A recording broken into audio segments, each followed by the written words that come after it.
Buenas noches. Ustedes saben que cerca de Cristina Kirchner dicen que ella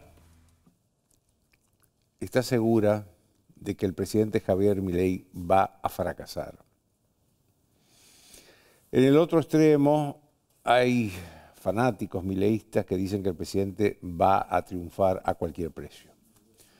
Y en esos dos bandos hay empresarios, hay políticos, hay periodistas también. Lo primero que hay que señalar es que desear el fracaso de un gobierno, de cualquier gobierno, es poner la ideología por encima de la sensibilidad social y de la sensibilidad moral también. ¿Por qué la sensibilidad social y la sensibilidad moral? Porque el fracaso de un gobierno, vuelvo a decir, de cualquier gobierno, significa un enorme sufrimiento social.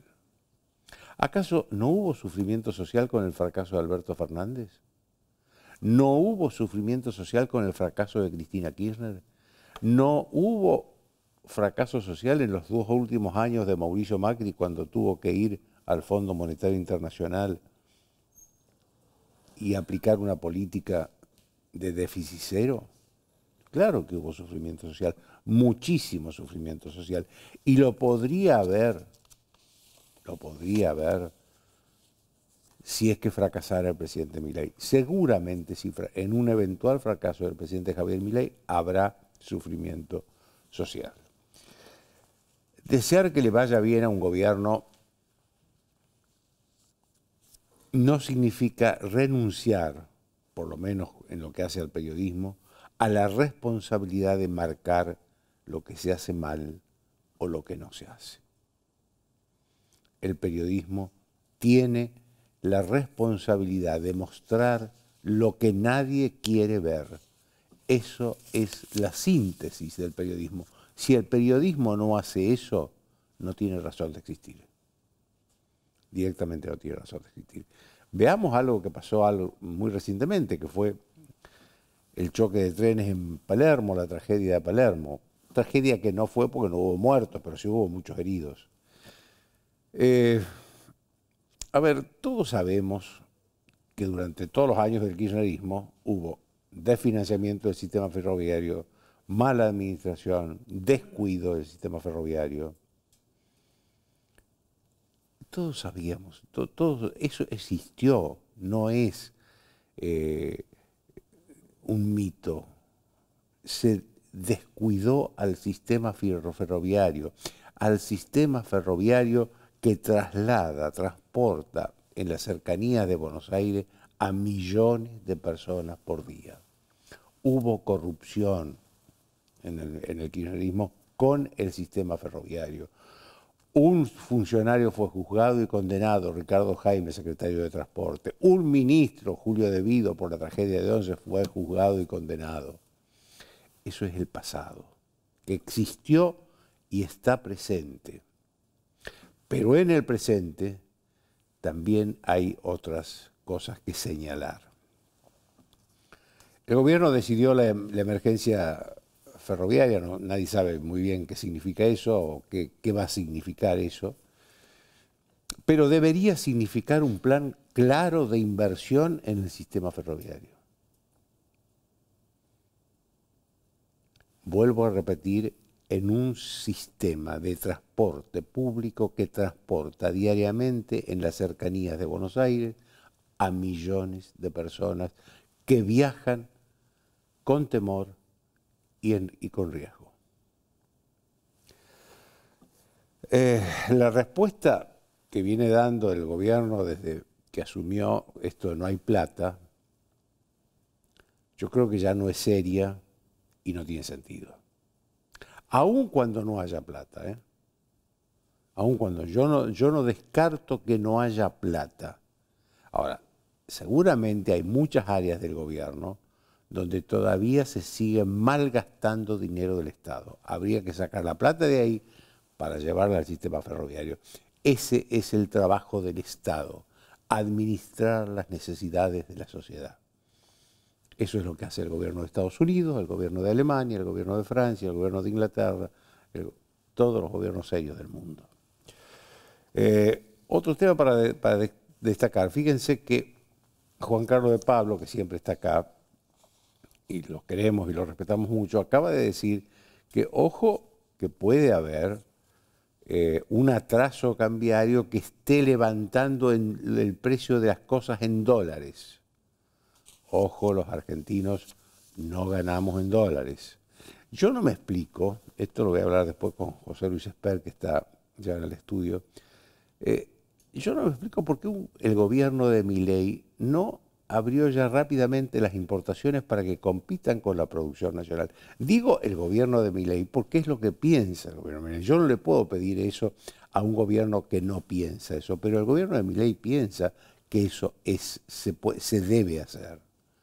No sé por qué se demoran tanto.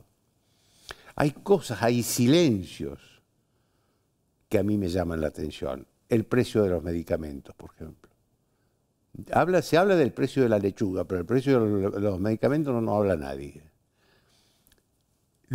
La continuidad de los subsidios a los empresarios de Tierra del Fuego, que son más de 2.000 millones de dólares anuales. Y siguen ahí, nadie habla de eso. Son derechos adquiridos. Y todo de derechos adquiridos. Si vamos a hablar de derechos adquiridos, entonces no se puede hacer nada. Por supuesto que el gobierno tiene razón cuando se enfrenta con la CGT.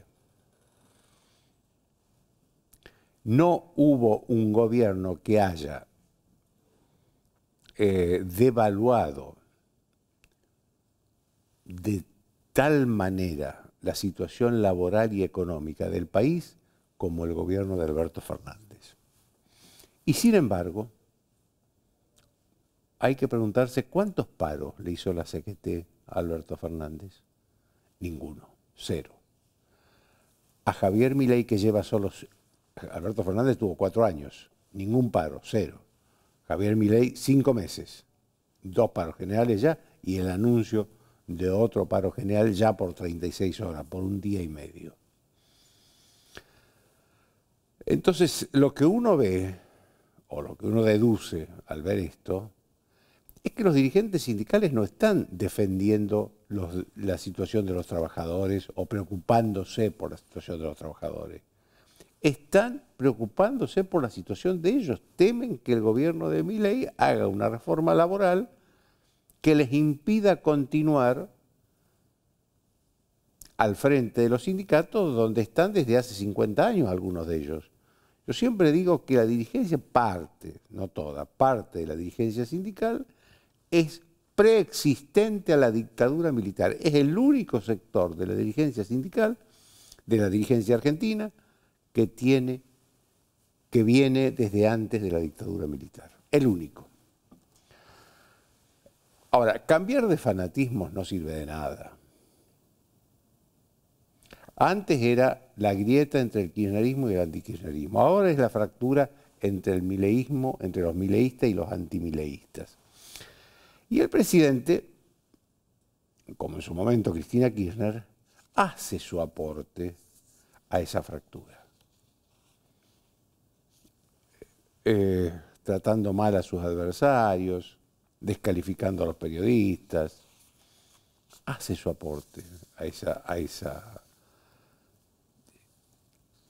esa fractura innecesaria de la sociedad. Por supuesto que el presidente está contento ahora porque está bajando la inflación, esto es cierto, está bajando la inflación que venía alta a fines del año pasado. Bueno, durante todo el gobierno de Alberto Fernández fue alta, pero pegó un aceleramiento importante a fines del año pasado, a principios de este. Y ahora está bajando. Tiene razón en estar contento el presidente, tiene razón.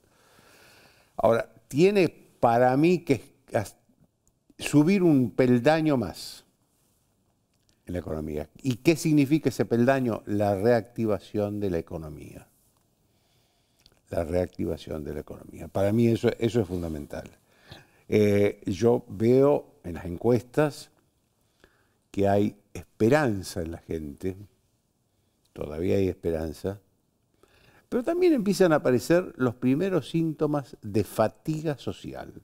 Antes, claro, todos los precios todos los aumentos de precios y de tarifas que hubo, que algunas de gas y de electricidad se están postergando, se han tratado de frenar los aumentos de las prepagas, pero, digamos, venimos de muchos aumentos de todas las cosas, incluidas las tarifas de servicio público como luz y gas, y también de las prepagas. Ojo, también esto es consecuencia de 4 años de Alberto Fernández, en los que las tarifas de servicios públicos no significaban nada en la vida de las personas, la verdad. Por lo menos de los que vivimos en la capital y en el Gran Buenos Aires, porque la verdad que en las provincias es otra cosa.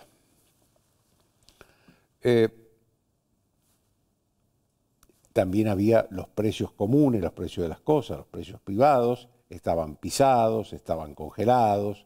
Entonces, veníamos de una situación que no es real, no hay una economía que pueda manejarse eficientemente con esos parámetros. No hay economía que tenga esperanza, ilusión con esos parámetros que entregó Alberto Fernández. Esto también es cierto. Esto también es cierto. La sociedad evidentemente tiene una capacidad para interpretar que aún las situaciones aparentemente bondadosas, como son las de no pagar tarifas, los precios pisados y todo lo demás, son irreales y que la irrealidad no sirve. Porque por algo tiene esperanza, tiene la ilusión de salir de esto, de que esto le va a permitir ver una luz al final del túnel. Entonces yo creo que este es un país donde siempre la gente demuestra que está delante de sus dirigentes, que siempre demuestra que tiene más capacidad que la modesta capacidad de sus gobernantes. Esta es la verdad. Por eso creo que al presidente Milei hay que pedirle que no profundice la grieta. Él es el presidente de la nación y por lo tanto es el presidente de todos los argentinos, incluidos y sobre todo los que no lo votaron y los que no lo quieren. Él también es el presidente de ellos. Que la inflación baja es una buena noticia, el gobierno está contento, también es cierto, tiene razón para estarlo. Pero los problemas de la Argentina son tan profundos, tan amplios, que superan ampliamente la inflación. Después de una breve pausa, José Luis espera.